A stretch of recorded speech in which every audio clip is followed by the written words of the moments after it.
Imagine somebody gave you a sledgehammer and asked you to break a wall, but at the same time, somebody else will be tickling you while you take down that wall. Feels pretty unfair, right? That is what I feel about some of these bosses in Elden Ring, and today I would like to go over 10 such bosses in Elden Ring and its DLC, The Shadow of the Erdtree, and tell you guys why I dislike these bosses so much. So without wasting any time, let's get into it. So coming in at number 10 is Rennala. First of all, I don't understand why there's no grace over here. It would have made perfect sense to either add a grace or at the very least a stake of Marika over at this point.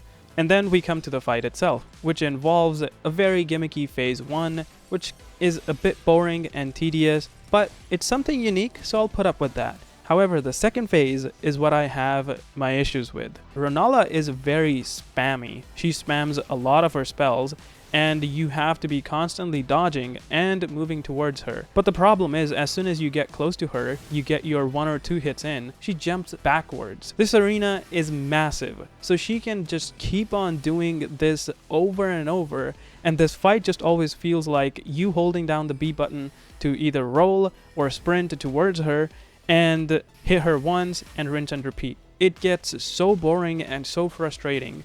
And then on top of that, in like phase 2.5, I guess, she starts summoning. How is that fair? So now you have a person who's spamming spells at you, also at the same time jumping backwards as soon as you get to them. And on top of that, now you have an additional enemy in the arena that you have to take care of. In what world did it sound a fair fight? I do understand that we have summons available in the game, but I have previously said this as well. I don't appreciate when a fight is balanced around summons. Balance the fight around players, give the summons as a utility to make the fight easier. That is how I would like for it to be. Overall, this fight is just so boring and tedious. I would never ever come to fight Rennala if I didn't have to. Let's go from one spell spammer to another. This guy seemingly has infinite FP and stamina, will input read all your moves, and is just a massive annoyance. If not for the fact that this guy has a nice monologue and he won't attack you until you either interrupt him or he finishes it, is really the only saving grace in my opinion that this guy has, because I absolutely love to just walk up over to him and stunlock him into death. If I had to fight this guy fair and square and he starts spamming his spells as soon as I enter the boss arena, I know I'm gonna be smashing my controllers. Not literally, but I know for a fact that I would love to just pivot away, fight something else that is much more fun. And one thing that this guy has worse than Rennala is that he is mandatory to beat the game. Why do we have a shitty spell spammer mandatory for beating the game? Please.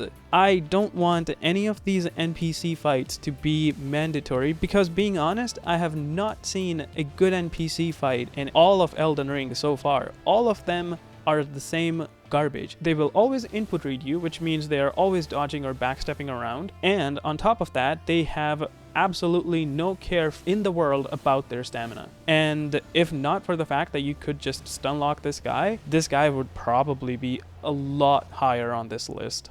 This one is genuinely one of those bosses that if he didn't have 2 fragments, I would never ever in my life fight this boss.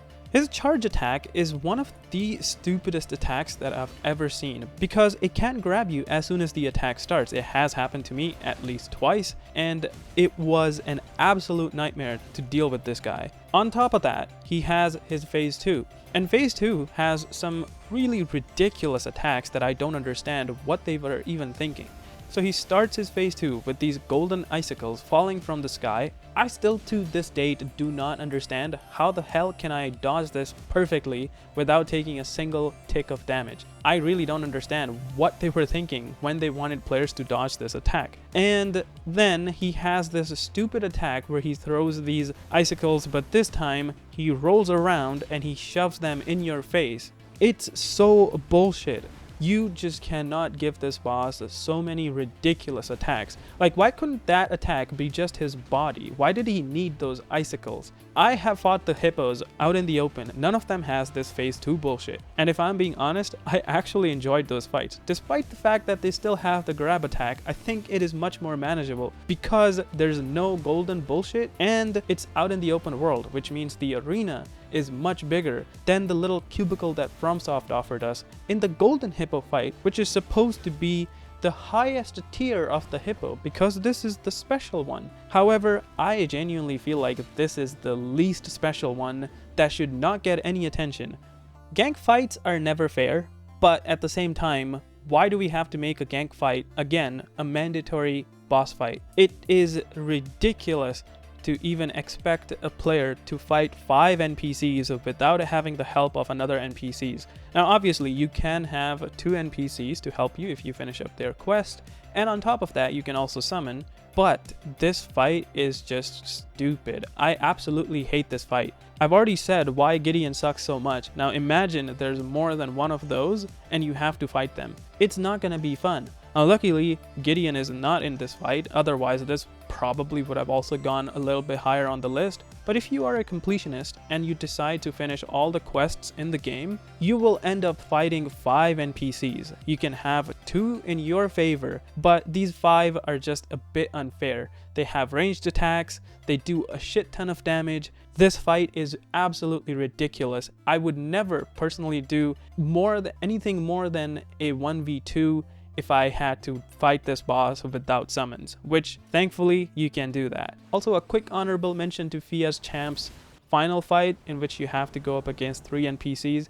I really couldn't decide which one I wanted to be the main face of it, but since Fia's Champs is not a mandatory boss fight to see any kind of credits, I am totally okay with that existing. Yes, they block an ending, but that ending is not mandatory to even 100% the game. So I personally think that Leta's fight being the block before you can fight the final boss in the DLC is what makes Leta's fight much worse than the Fia's Champs gank squad. Both of these little dudes that this boss summons actually can give any mini boss in this game a run for their money to replace them as the mini boss. Putting these 3 together was an absolutely horrible decision in a single boss fight. If you cannot, at the start of the fight, use a bewitching branch to put these summons onto your side, or are not using a summon to distract whoever you are not fighting, this fight is an absolute nightmare. Both these summons are super aggressive. On top of that, the main boss buffs them, so now the 2 summons that are already capable of like 2 to 3 shotting you are actually doing even more damage, and the boss will also not just hold back while these 2 are fighting you. The boss will also be like, hey, I also want to join in, let's gank up on this guy and beat him together. How about that? It sounds like an absolutely great idea. And I understand that there's bewitching branches available, but still, in my opinion, they don't justify 2 summons that you have to go up against. If it was a 2-part summon, so he summons the first guy in first phase,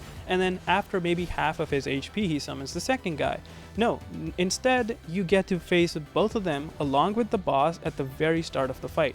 And that is the toughest part of this fight, in my opinion.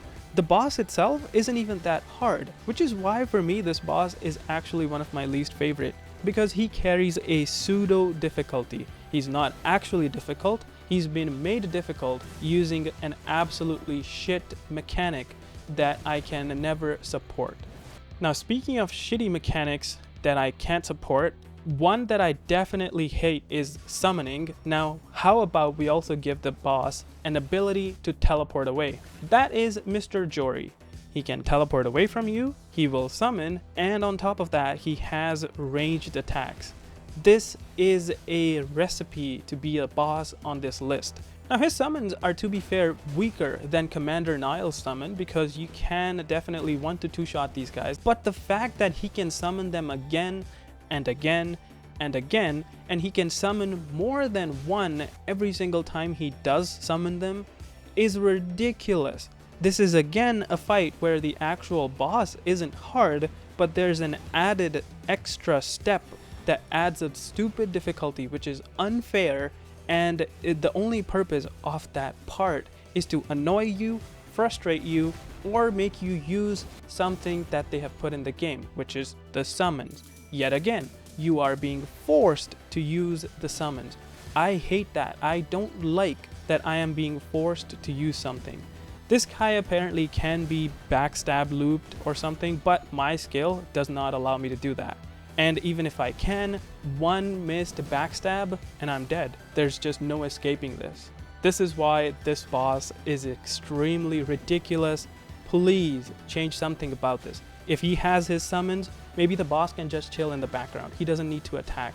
Or he can summon once and that's it. Job done. Don't summon again and again. I'm not gonna go deal with everybody. Another boss that I would just like to throw in with Jory is Lamenter. He's pretty much around about the same, except his summons are actually even worse. If you don't kill enough of them, then when they die, they actually give you these heads, and if you have enough of these heads around you, you're just dead. It doesn't even matter how much health you have. There's no way of removing these.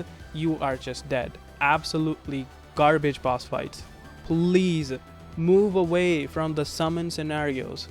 It was so nice when I first came up to that cliff and I saw an ancient dragon. I was like, oh damn, the first ancient dragon in the DLC. Let's see how bad this could be. It was absolutely horrible. This guy does lightning attacks and you have to fight him in water. Obviously you don't have to fight him in the water. You can take him out of it where you take less damage from the lightning, but that doesn't change the fact that all the lightning attacks that this guy does have AoE. And this AoE is my biggest problem because I cannot fight this guy locked on. I seriously can't. The camera just cannot keep up with the big boss's movements. It has been the case ever since Elden Ring came out. People have constantly complained about it, yet they've not taken any step to remedy that. If you lock onto this guy, let's assume you lock onto his head, then you are always forced to look into that direction. Which means if he's attacking using his hands or something, you can't see that coming because he's obviously blocking all of your screen. You cannot see any of the attacks. And then even if you can see the attack, maybe you dodge the initial attack or you are far enough away from the initial attack, and then there's a random shockwave that just comes and hits you. Why is that even the case? This is a big boss, and big bosses in general, Elden Ring has just been handling very poorly in my opinion, where they just don't know what to do. They absolutely look amazing from the distance. So if you are fighting this guy or any of the dragon fights with a bow or magic, you're gonna have a lot of fun. However, if I have to fight this guy with a melee weapon, it's an absolute nightmare that I do not want to live. It was all going fine until I was fighting one of these guys. Even with the poison attack, it wasn't too bad until the second one dropped in after the first one was under half HP. Now, why couldn't they just stagger them so that once you killed the first one, only then the second one jumps down instead of having him come down when the first one is at 50%? Now you have one of these idiots throwing poison everywhere and the other one who's going to be hyper aggressive to you, and they will keep swapping this position where one will go do the poison everywhere and the other one will come attack you. So you can't even remove one of them out of the picture properly so that you can do a nice 1v1 with the new one. You just have to constantly take care of both of them at the same time. This is just a case of FromSoft wanting to add some nice nuisance to a fight where they thought it would be a great idea if a similar type of enemy jumps in where the player will be like, oh my god, this is so good. But that is not the case with this boss, sadly, because of how annoying and frustrating this fight becomes.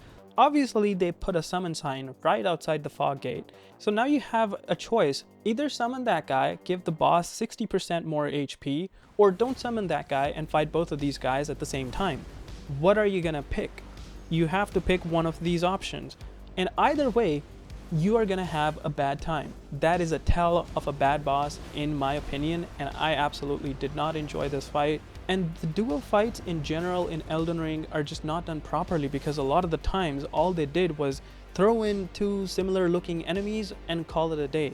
Speaking of gimmick fights, one fight that in my opinion deserved to be a gimmick was Fire Giant. Why was Fire Giant not a gimmick fight? I will never understand. This guy definitely has the size and the HP of being a gimmick fight. On top of that, he is pretty mobile for how big he is. So you have to rely on the new utility that they provided you, your torrent. So this boss fight, phase 1, is constantly you hitting the foot of this guy, then get on your torrent, get to his foot again, hit it, and then just rinse and repeat. It is so boring. And if that wasn't enough, his phase 2 is pretty much the same thing, except now the weakness is the eye on his belly and his hands. But the problem is his foot was mostly grounded, his hands not so much, taking away some of the opportunities that you had to do damage to him. So now you have a boss with a lot of HP and even less number of times that you can actually hit this boss, and he has attacks that will definitely absolutely destroy that big HP bar of yours. Not enough? How about a fire breath attack that has tracking, and on top of that, if it goes and collides with another surface, it actually bounces back and can hit you and kill you? I am thinking this was definitely the best boss in the whole game, right? No, please. I don't like this boss. I think this boss has good lore around him. I still remember the first time this boss like broke off its leg and then it gave it away. He was crying in pain. I was like, damn, he's the last of his kind. I'm killing him. I feel so bad. And then when I actually got destroyed by him, I was like, please, you should have actually been dead before I even got here so that I don't have to badmouth you like this. That is what it came down to. And in my opinion, this was just not a good boss. And this should have been a Rykard case where this guy was also like some kind of gimmick boss fight. I don't know how you make him a gimmick boss fight. Make the fight more engaging in some other way. He has a good design, but an absolutely shit fight in terms of mechanics. Another case of where they thought it would be very cool to have two enemies that we have fought individually before put together, how fun it would be. It was not fun at all. It was actually pretty bad. They have a weakness in sleep. If you can put these guys to sleep, you will actually enjoy this fight because one of them will be asleep and you can fight the other one on its own. Take the sleep part away, take the summons away, you're gonna fight them fair and square head on. Good luck to you, because this fight is unfair on so many levels. Both of these enemies are very aggressive, they deal a ton of damage, and on top of everything, they have projectiles. So you can't even just walk away from one of them and fight the other one and expect no interference from the other guy. Absolutely ridiculous. And if you take care of one of them, by chance, the other one is still alive, he will try to summon the other one. This way, this fight just drags on forever, and if by chance you make a single mistake anywhere, as a reminder, these bosses will absolutely destroy your HP bar. There's another sort of Godskin duo fight that you can do in a cave in mountaintops, and I think that was a much better way of handling this fight. One of them comes, you kill him, the other one comes. And guess who was calling all of these? A snail. Then you kill the snail. An actual better boss fight than this supposed mandatory boss fight. And again, I'm gonna say the same thing, which is putting together two enemies that you have previously fought is cool theoretically, but sometimes it just doesn't work. It can work in some occasions, but a lot of the times it won't.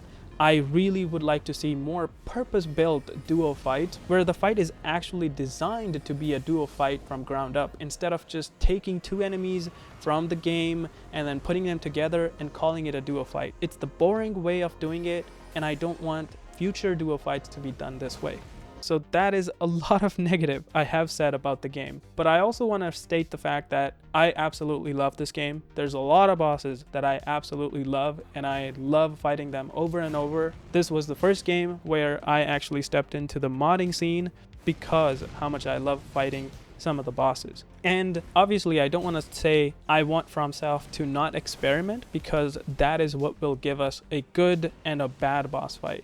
However, this was more of a rant on which decisions I don't think actually landed well, and maybe I would like for them to relook some of this stuff and change some of this stuff in future, especially the part where the fight is designed for the player, not the player and the summon. So that's it. These were my 10 least favorite bosses in the world of Elden Ring. And if I missed a boss that you had a lot of trouble with, or a boss that you think should have been over here, please put down in the comments. And I am preparing a nice 100 sub special for you guys, which is going to be coming next after this video. So make sure you are subscribed. So thanks for watching, and see you guys in the next one.